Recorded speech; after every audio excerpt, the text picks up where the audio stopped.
ব্যাসার্ধের পার্থক্য 10 সেন্টিমিটার হলে তাদের এবং তাদের আয়তনের পার্থক্য 8800 ঘন সেন্টিমিটার হলে তাদের ব্যাসার্ধতার গুণফল কত। আচ্ছা, এই অঙ্কটাতে অনেক একটা ভুল করে, আমি সেটা আগেই বলে দিচ্ছি। লোকে কি করে, লোকে আলাদা আলাদা করে তাদের ব্যাসার্ধগুলো বার করে এবং ব্যাসার্ধগুলো বার করে তাদের গুণ করে। এটা আমি অনেক জায়গাতে দেখেছি, ঠিক আছে? এরকম কিচ্ছু করার দরকার নেই, কারণ আমাকে এরকম বলেছে তাদের ব্যাসার্ধদ্বয়ের গুণফল কত, আমি কেন আলাদা আলাদা করে বার করতে যাবো তাদের ব্যাসার্ধদ্বয় কত? আমার দরকারই নেই বার করার, আমি তো সূত্র ফেলে করব। ঠিক আছে, তাহলে আমি কি করছি, প্রথম গোলকের ব্যাসার্ধ R1, দ্বিতীয় গোলকের ব্যাসার্ধ হচ্ছে R2। ঠিক আছে, আচ্ছা এবার কি বলে দিয়েছে, দুটি গোলকের ব্যাসার্ধের পার্থক্য 10 সেন্টিমিটার। পার্থক্য 10 সেন্টিমিটার মানে R1 - R2 = 10 সেন্টিমিটার।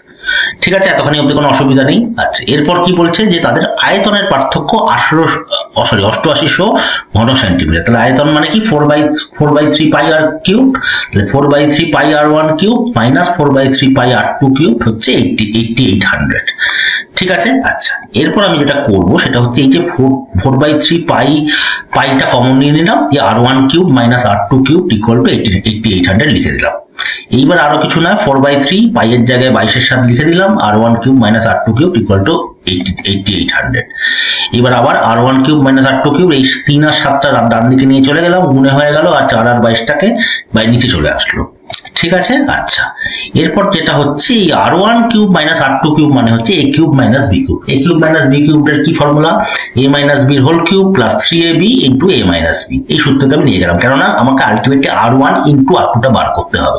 আমাকে এমন একটা সূত্রে নিয়ে যেতে হবে যাতে r1 ইনটু r2টা থাকে। আমি এখানে অনেকে প্রশ্ন করতে পারে, দাদা a cube minus b cube আছে, আমি কেন আরেকটা ফর্মুলা ইউজ করলাম না, a minus b into a square plus ab plus b square, আরেকটা ফর্মুলা তো আছে। কিন্তু সেইটাতে আমার অসুবিধা যেটা হচ্ছে সেটাতে আমি কোনোভাবে r1 r2টাকে বার করতে পারছি না, সেই জন্য আমি ওই ফর্মুলাতে গেলাম না, আমি সেই জন্য এই ফর্মুলাটাতে আসলাম। এই ফর্মুলাটাতে আসলে আর ডান দিকটাতে কি হয়ে যাচ্ছে, ডান দিকে দেখো 8800 ছিল, সেটাকে 4 দিয়ে ভাগ করলাম প্রথমে, তারপর সেটাকে 22 দিয়ে আমি ভাগ করে নেবো। 22 দিয়ে ভাগ করলে 2100 হচ্ছে, এটা তোমরা করে নিও।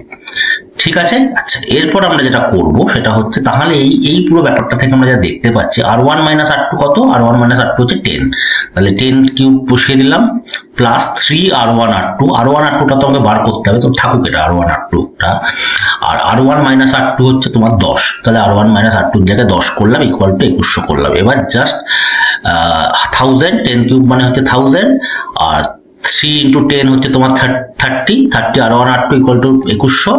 এবার 30 r1 r2 = 1100, কারণ এই 2100 মাইনাস 1000 হয়ে যাচ্ছে, মাইনাস 1000 করলে 1100 হয়ে যায়, তাহলে r1 r2 তোমার বেরিয়ে যাবে 1100/30। এবার তুমি দেখো এখানে 4টে